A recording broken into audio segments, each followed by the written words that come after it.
During the hostilities in Gaza in 2014, your government decided to review licences for arms exports to Israel, and you committed not to grant any further licences until hostilities were ceased. I think there were 12 specific licences that you were concerned about at the time.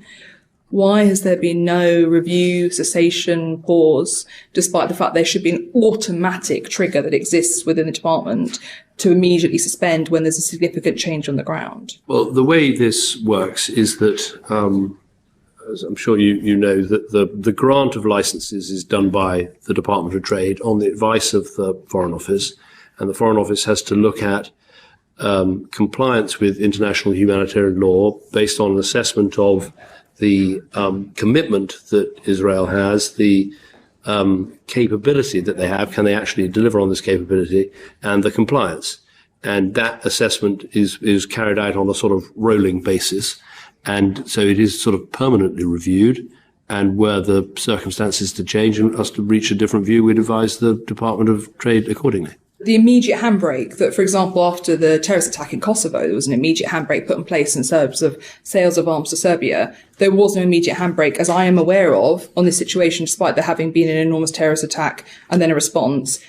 And there hasn't been a specific review of licenses. The circumstances are different because of October the 7th being such a hostile attack on Israel, and the government's position that Israel has a right to defend itself and a right to try and stop Hamas from launching future terrorist attacks, that there wouldn't be odd to have an automatic handbrake.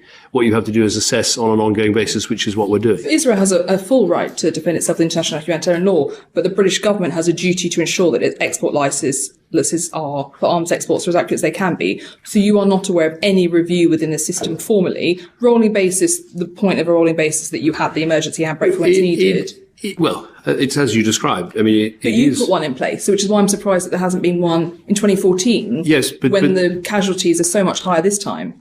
Well, I think what I've described is what happens, which is it's a decision for the Department of Trade based on advice from the Foreign Office, and that process is properly gone through. Okay. I just find it strange that when there were much lower levels of hostilities and activity, you put in place one as Prime Minister, and this time around, despite the circumstances being so much more serious, there hasn't been a review. I think I've answered the question.